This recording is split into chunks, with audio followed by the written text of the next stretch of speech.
अरे नेता आदमी है, बोलना कुछ और है, करना कुछ और है। ये बात आप देश के ज़्यादातर लोगों की ज़बान से सुनते होंगे। यानी लोगों ने ये नेताओं के गुण के रूप में स्वीकार लिया है कि ये लोग बोलते कुछ हैं और करते कुछ हैं। कुछ भी बोल सकते हैं, राजनीतिक लाभ के लिए कोई भी वादा या दावा कर सकते हैं। इन पर बहुत भरोसा नहीं करने का। ये अलग बात है कि अमृत काल में कुछ कथित विश्वगुरु लोगों ने इन चीज़ों को भी अलग ही लेवल पर पहुंचा दिया है। पहले ये होता था कि नेताजी 100 बात बोल के गए, उनमें से हो सकता है कि आधे से ज़्यादा झूठ हो, मगर अब 100 बातों में 99 या उससे भी ज़्यादा झूठ निकल जाता है। हम बात राजनीति की करने नहीं आए हैं, क्योंकि यहाँ तो झूठ अकाट्य सत्य हो चुका है। मगर क्या आपने कभी कल्पना किया था कि दुनिया के सबसे बड़े लोकतंत्र में, यानी लोकतंत्र की अम्मा के भीतर संवैधानिक संस्थाएं, यानी जिन्हें संविधान ने शक्ति दी है, उन संस्थाओं के इतने दुर्दिन आ जाएंगे कि वहां बैठे लोग या वहां से निकल चुके लोग सरेआम झूठ बोलेंगे, अपने आप को सही दिखाने के लिए गलत तथ्य प्रस्तुत करेंगे। हाल ही में हमने देखा कि प्रेस कॉन्फ्रेंस में मुख्य चुनाव आयुक्त ज्ञानेश कुमार ने एक से बढ़कर एक झूठ बोला। कई सवालों के जवाब नहीं दिए, सच से भागते हुए नजर आए, और जब सवालों के जवाब नहीं थे तो लगे धमकी आने। यानी एक संवैधानिक संस्था का मुखिया सरेआम कहीं न कहीं झूठ बोलता हुआ कथित रूप से पकड़ा जाता है। पिछले दिनों हमने इस मामले पर विस्तृत वीडियो किया था। इस प्रेस कॉन्फ्रेंस में ज्ञानेश कुमार ने कितनी सारी बातें ऐसी कहीं जिन पर सवालिया निशान है, और कुछ तो सीधे सीधे झूठ नजर आती हैं, तथ्यों पर झूठ नजर आती हैं। एक तो अमृतकाल का नमूना ये था, अब अमृतकाल का दूसरा का नमूना देखिए। न्यायपालिका से निकल कर आया है। करीब साल भर पहले, यानी 10 महीना पहले भारत में चीफ जस्टिस हुआ करते थे DY चंद्रचूड़ साहब। न्यायपालिका के सबसे बड़े पद पर बैठे थे, एक तरह से मुखिया कह सकते हैं। अब उन्हें भी ज्ञानेश कुमार की तरह कथित रूप से न्यायपालिका के कारनामों को छुपाने के लिए, गलतियों को दबाने के लिए क्या गलत आंकड़े देने पड़ रहे हैं? सीधे सीधे कहें तो इंटरव्यू में झूठ बोलने की जरूरत पड़ रही है। मसला बड़ा गंभीर है। मुमकिन है योजना का सबसे ज्वलंत उदाहरण समझिए इसको। पूर्व चीफ जस्टिस DY चंद्रचूड़ सबसे विवादित चीफ जस्टिसों में से एक है। इनके फैसले, मामलों को लटकाना और सुनवाइयों में बड़ी बड़ी बातें कहना, इंटरव्यू में हवाई कीले बनाना आपको याद तो होगा ही। और हुजूर के रिटायरमेंट से पहले ही हमने इनके 2 साल का पूरे कार्यकाल का कच्चा चिट्ठा आपके सामने प्रस्तुत भी किया था। अब उमर खालिद और अन्य के मामलों में हुजूर ने कुछ ऐसे दावे कर दिए जिन्हें लेकर सुप्रीम कोर्ट के ही वरिष्ठ अधिवक्ता और राज्यसभा सांसद कपिल सिब्बल बड़े नाराज हो गए, और चुन चुन कर तथ्यों के आधार पर इन्होंने प्रधानमंत्री के साथ घंटी बजाने वाले मिलाड को जवाब दिया है। वैसे जवाब तो गोदी मीडिया को भी बहुत तगड़ा वाला दिया है। भरी प्रेस कॉन्फ्रेंस में इतना बुरा लताड़ दिया कि रत्ती भर सम्मान रखने वाला भी सुधर जाता। मगर आप तो जानते हैं गोदी मीडिया भी अमृतकाल का है, उसमें वो रत्ती भर भी सम्मान नहीं है। आइए इस पूरे मामले को एकदम आसान भाषा में देखते हैं कि पूर्व चीफ जस्टिस ने किस तरीके से कथित रूप से लुटते हुए सम्मान को बचाने की खातिर झूठ बोल दिया क्या। और जब दुनिया के सबसे बड़े लोकतंत्र में संवैधानिक संस्थाओं से जुड़े हुए लोगों को अपनी इज्जत बचाने के लिए झूठ बोलना पड़ जाए तो अमृतकाल का अंदाजा आप लगा लीजिए। आगे बढ़ने से पहले आप सभी से एक छोटी सी अपील है। पहली बार है तो चैनल को सब्सक्राइब करके घंटी बजा दीजिए टन से। हर एक वीडियो को लाइक और शेयर करना जरूरी होता है, तभी आपका चैनल मजबूत होगा। इसके अलावा आपको मालूम है कि हम किसी धन्ना सेठ या राजनीतिक दल के दम पर चलते नहीं, तभी आपके मुद्दों पर खुल के बात हो पाती है। हमारा काम पसंद आता हो तो इस QR कोड या फिर मोबाइल नंबर का प्रयोग करते हुए जो भी हो सके आर्थिक सहयोग भेजने का प्रयास जरूर करें। बहुत बहुत धन्यवाद। 2 जज, 1 वकील और हजारों सवाल। न्यायपालिका में उमर खालिद की जमानत याचिका खारिज होने के बाद बवाल मचा हुआ है। प्रधानमंत्री के साथ गणेश आरती करने वाले पूर्व चीफ जस्टिस का एक पुराना वीडियो वायरल हो गया है, और इस वीडियो में मिलाड जजों का बचाव कर रहे हैं, और एक जज सवालों के जवाब में जांच की बात कर रहा है। सवाल यह है कि कौन सही कौन गलत, जबकि उमर खालिद के वकील फैक्ट गिनवा रहे हैं, पूर्व चीफ जस्टिस को आईना दिखा रहे हैं, सवालों को काउंटर कर रहे हैं, और कहीं ना कहीं कथित रूप से झूठ पकड़ रहे हैं। उमर खालिद, गुलफिसा फातिमा और शर्जील जैसे केसों ने न्यायपालिका को दो फाड़ कर दिया है। कपिल सिब्बल ने तो साफ कह दिया कि यदि जज जमानत नहीं देना चाहते तो सीधे याचिका को खारिज कर दें।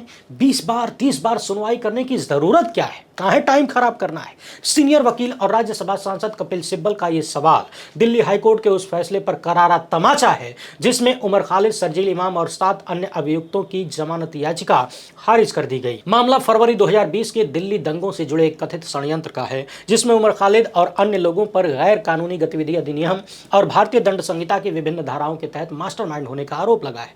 मगर सिब्बल का बयान न केवल जमानत मिलने में न्यायिक देरी पर सवाल उठाता है, बल्कि भारत की न्यायिक व्यवस्था के उस संकट को भी उजागर करता है जो लंबित मामलों, अनावश्यक सुनवाई और व्यक्तिगत स्वतंत्रता के उल्लंघन के बोझ तले दबी हुई है। अफसोस इस बात का है कि न्यायपालिका इस बोझ से बाहर निकलना भी नहीं चाहती। इस बीच सिब्बल का निशाना पूर्व चीफ जस्टिस डीवाई चंद्रचूड़ बने। असल में पूर्व चीफ जस्टिस चंद्रचूड़ ने एक इंटरव्यू में उमर खालिद की जमानत के मामले में उनके ही वकीलों पर सवाल उठाते हुए कहा था कि खालिद के वकीलों ने सुप्रीम कोर्ट में कम से कम 7 बार स्थगन मांगा था और अंत में याचिका को वापस ले लिया गया।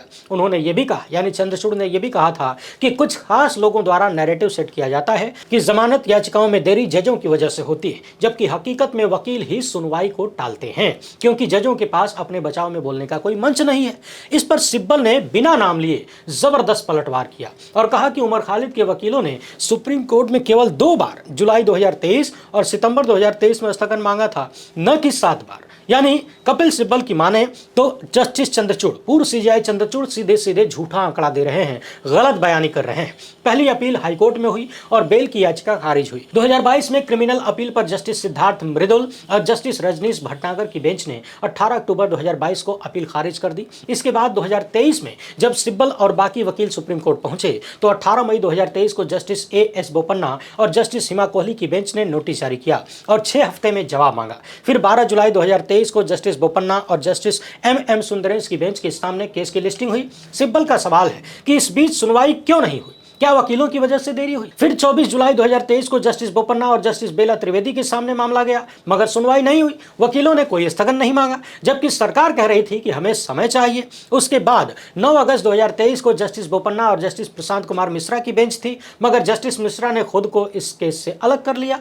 सिब्बल ने कहा कि इस बार तो वकीलों की कोई गलती नहीं थी। फिर सितंबर 2023 में जस्टिस अनिरुद्ध बोस और जस्टिस बेला त्रिवेदी के यहाँ केस पहुंचा। इस बीच केवल एक बार एडवोकेट ऑन रिकॉर्ड ने स्थगन मांगा था, वो भी कपिल सिब्बल की तबीयत खराब होने के कारण।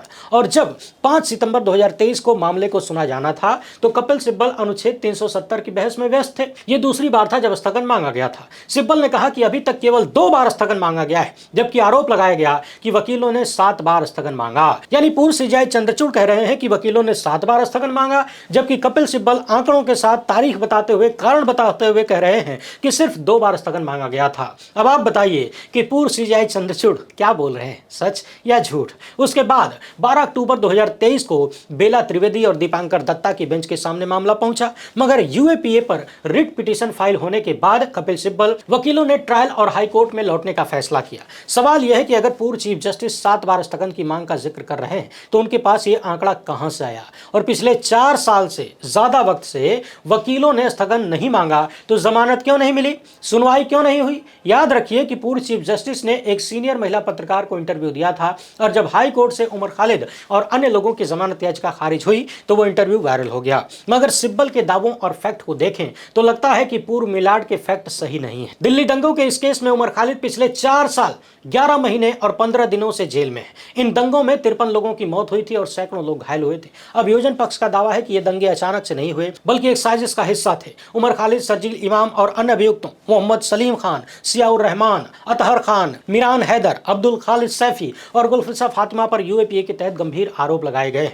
लेकिन कपिल सिब्बल ने इन आरोपों को कमजोर करार देते हुए कहा कि जब भी इनका मुकदमा होगा तो लगभग सभी अभियुक्त बरी हो जाएंगे और इस साजिश का पर्दाफाश हो जाएगा, क्योंकि जो 53 लोग मरे उनमें 2/3 लोग एक ही समुदाय के थे और जो मंत्री लोग भड़काऊ भाषण दे रहे थे उनके खिलाफ कोई कार्रवाई नहीं हुई। वैसे यहीं पर आपको याद दिला दें, हाल ही में खबर आई थी कि उस नफरती भाजपाई मंत्री के खिलाफ मामला कुछ दिनों तक टाल दिया गया है। संभवतः अदालत ने ही टाल दिया है। अब जरा सोचिए, जो नफरती भाषण खुलेआम दे रहे थे, जिसे दुनिया ने देखा, उनको बार बार बचाया जा रहा है। वो बाहर हैं, मंत्री पद का मजा ले रहे हैं, जिंदगी का सुख ले रहे हैं, मगर जिन पर सिर्फ आरोप लगा है, जिनके खिलाफ कोई सबूत अब तक सामने नहीं आया, वो सब सालों साल जेल में है। और जिस जज ने कहा कि भड़काऊ भाषण देने वाले मंत्रियों के खिलाफ कार्रवाई क्यों नहीं हो रही थी, तो सरकार की सलाह पर कॉलेजियम ने उनका ट्रांसफर कर दिया। ये तो हाल है सुप्रीम कोर्ट और सरकार का। कोई क्या उम्मीद करे? सवाल यह है कि मुकदमा कब होगा और होगा तो निष्पक्ष होगा क्या? क्योंकि क्योंकि 4 साल से ज़्यादा का वक्त हो गया है और अभी तक न ट्रायल शुरू हुआ और आरोपियों को जमानत नहीं मिल रही है। तो कब मुकदमा शुरू होगा और कब न्याय मिलेगा, ये बात कपिल सिब्बल भी नहीं जानते, मगर ये जानते हैं कि अगर उमर खालिद और अन्य को जमानत नहीं मिल रही है तो क्यों नहीं मिल रही है। सिब्बल ने कहा कि जब दिल्ली में दंगे हुए तो उमर खालिद दिल्ली में नहीं थे और स्पीच उन्होंने जनवरी में दिया था मुंबई के भिवंडी में, फिर भी वो 5 साल से जेल में बंद है। मामला यूएपीए और अन्य धाराओं का भी है और अभी जो केस चल रहा है वो यूएपीए का है, क्योंकि दलील दी जा रही है कि मुंबई की स्पीच भड़काऊ थी इसलिए यूएपीए लगा है। सिब्बल ने आतंकवाद की परिभाषा को गिनाते हुए कहा कि खालिद ने ऐसा कुछ भी नहीं किया न कहा, मगर अभियोजन पक्ष मुंबई की स्पीच के आधार पर दलील देता है कि साजिश रची जा रही थी। इस बीच 6 सितंबर 2025 को शर्जील इमाम ने दिल्ली हाईकोर्ट से 2 सितंबर 2024 के उस फैसले को सुप्रीम कोर्ट में चुनौती दी है जिसमें उनकी उमर खालिद और 7 अन्य लोगों की जमानत याचिकाओं को खारिज कर दिया गया।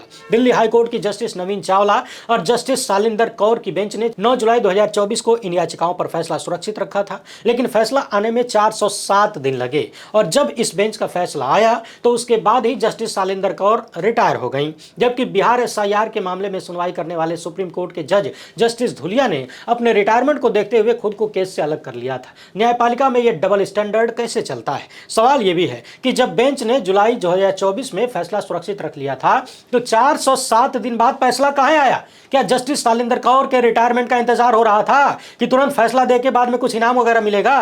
कपिल सिब्बल ने इस देरी को संविधान के अनुच्छेद 21 का उल्लंघन करार दिया है, जो जीवन और व्यक्तिगत स्वतंत्रता की गारंटी देता है। सीनियर वकील ने कहा कि अगर कोर्ट को जमानत नहीं देनी थी तो याचिका तुरंत खारिज क्यों नहीं कर दी जाती है? सालों तक सुनवाई को टालने का क्या मतलब है? सिब्बल ने चंद्रचूड़ के दावे को फैक्चुअली गलत करार देते हुए कहा कि सुप्रीम कोर्ट में उमर खालिद की याचिका 272 दिनों तक लंबित रही। अगर वकीलों ने समय नहीं मांगा तो फिर जमानत क्यों नहीं मिली? ये देरी कोर्ट की है न कि वकीलों की। सिब्बल ने यह भी कहा कि अगर कोर्ट त्वरित सुनवाई के सुप्रीम कोर्ट के निर्देशों का पालन नहीं करता तो क्या इसके लिए वकीलों को दोषी ठहराया जा सकता है?